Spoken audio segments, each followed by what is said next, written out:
Okay, more coffee. This is the Reville Reville by Emma Watson.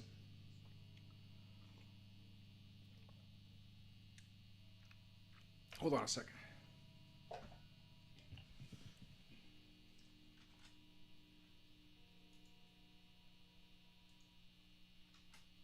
I had the audio from the last demo running in the background. It's not Emma Watson, it's Emma Stone. I just read about that today, that she's going to play Cruella de Vil. Well, it's like a Cadillac Coupe de Vil. It's a Reville.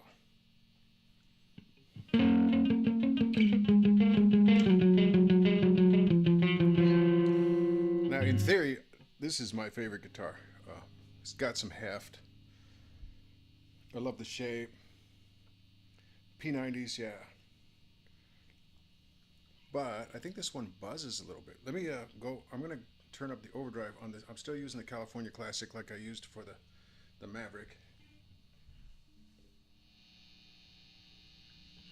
Okay. You hear that? You even get buzz in the, there's not a phase thing where it goes away in the middle position. Pretty buzzy.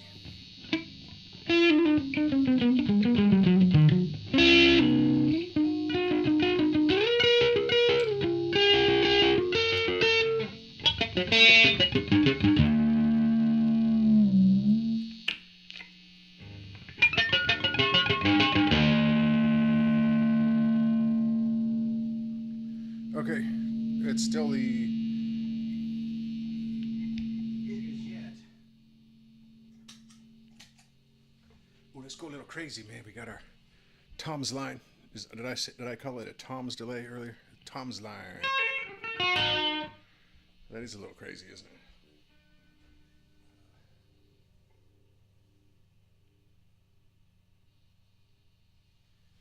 I'm going to go back to max delay. I like this delay, but it's another 300-second one, so... No, maybe that is 600. Maybe it's 400 or 500.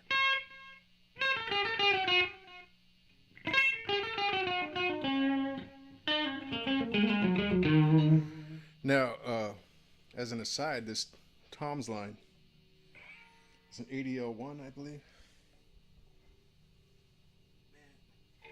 Us old people just don't have the eyes we used to. I guess I'm young old. I'm old young. The ADL1 has white paint on a gold background, which is, can't read it from up here. Another thing is the number of pedals that have this sort of thing on the top of the knob. It's almost like a rainbow or kaleidoscope or a... I don't know. It's really cool and psychedelic, but it blocks out your ability to see where the little notch is in the knob, to see what position it's in. So I kind of wish...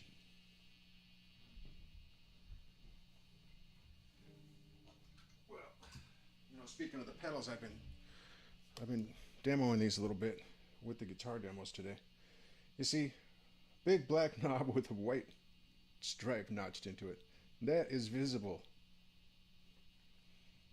Even the little categories, you know, the voice, the high, the low, the mid, you can kind of see it if you stoop down a little bit. If you're my age, you... Ow! I just touched the guitar with the pedal. Ow, ow, ow. Okay. So remember the Anna delay? I don't know if anybody could sit through all these videos, but I said I couldn't see the words on the Anna echo. Well, that's because that's a black ink on a dark surface. I would trade the white ink on this Tom's line, put it on the Anna echo, take the black ink from the Anna echo and put it on the gold background of this Tom's line. And they would both be working. Anyway, at the moment we have the Tom's line ADL1 delay.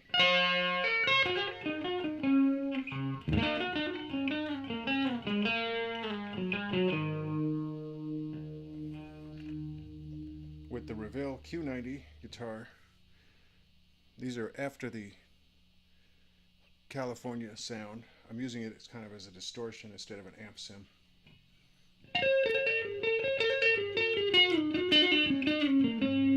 If you know better, if you think it's better to put the chorus before the distortion box, let me know. I was reading somewhere in a video that, in the comments, I was listening to a video or reading in the comments that it's good to have the chorus the last thing in your signal chain, or else it'll muddy things up if you were to make it first, for instance, and then run it through 5 other pedals. And that from Henning Polly, he said put the delay after the distortion. That makes sense. Not that there's a lot of distortion here at the moment.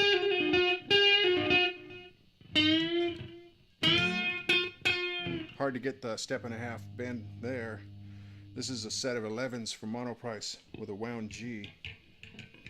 I think I don't think they intended for anybody to bend it like this, because intended to bend it. I've got all these little, I don't generally wear strings out, but look at how every fret, can you see that? On the G string, there's like a gap that's been worn in the string. Maybe you can see it now, I don't know.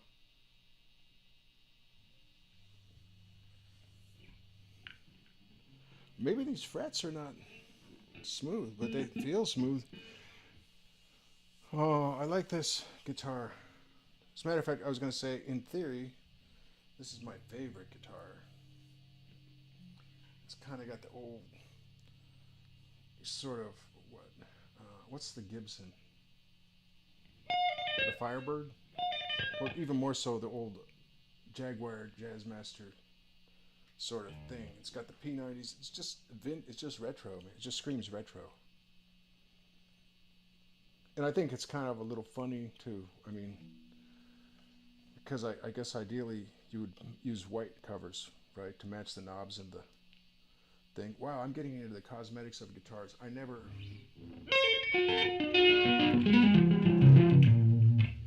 thought I would do that.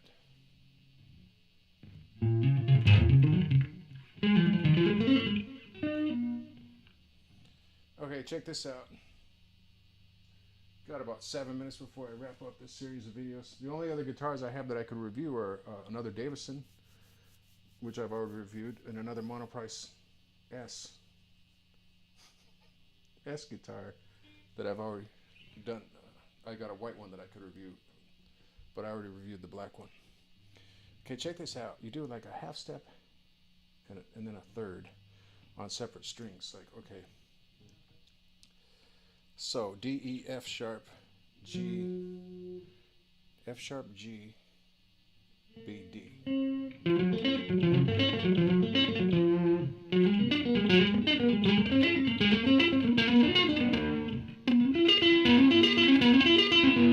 You just go all the way through the string, up the strings, up the fretboard, and change it according to the scale. This is the hardest one. Your mileage may vary. But when you got that, the devil's tone, the fingering is a little bit, I messed that one up. Played that when I meant to play.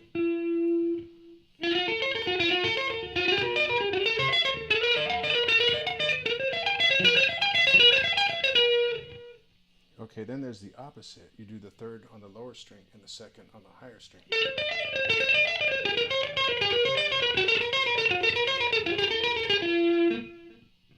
Ooh.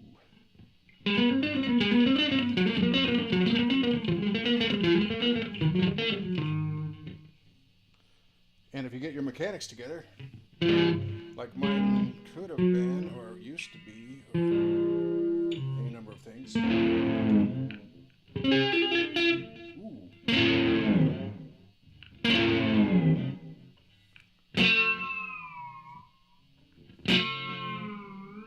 Q90 goodness, man.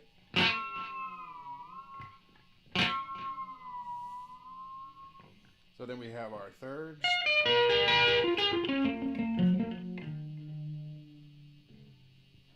Got our triads.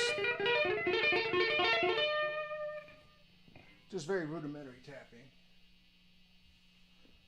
You know, you could get into a whole thing where it's like the piano, like Kira Takasaki,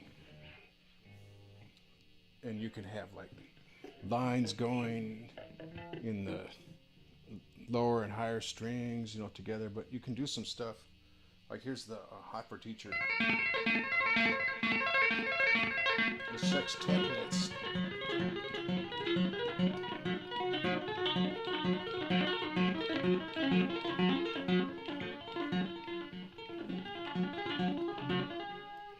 Oh, and then throw in some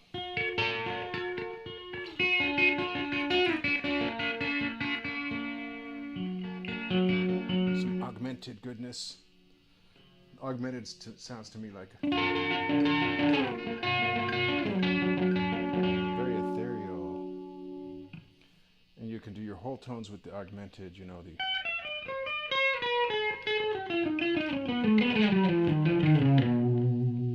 but augmented is a great transitory chord. Transitory. Because you have two major thirds.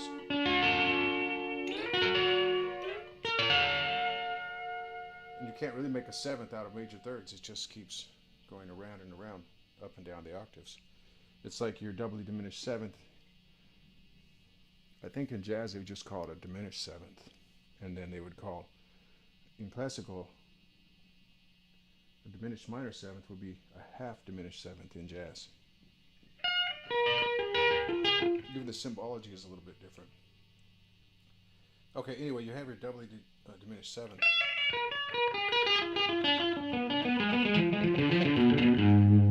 You have 4 equally spaced step and a half notes. So you can do a seventh chord.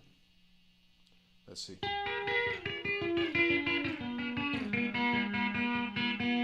It's like the haunted house sound. One thing is you can, what if you take a diminished triad and you go by whole steps?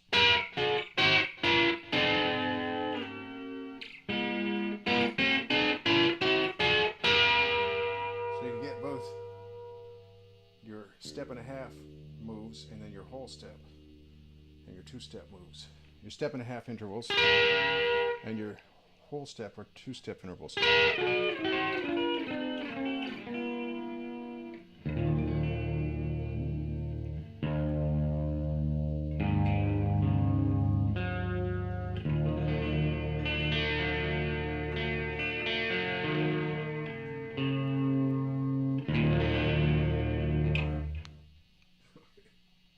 Wasting my precious time trying to tune.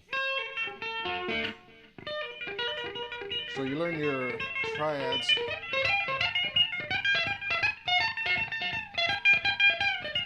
For some reason, today picked me to show you all this stuff in G major, E minor, except that one. Okay, I'm always tuned to E flat, so this is the manner of speaking. But that one guitar, the Viper, was tuned to D as it turned out, so everything I say in there is really a half step lower. But if you stay in the scale without going into anything really exotic,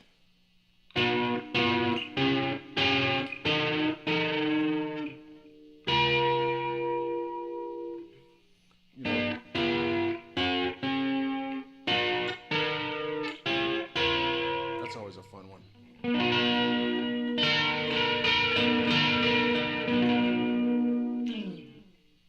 Alright, got to go. Love this guitar. Definitely worth $189.99. $189.99.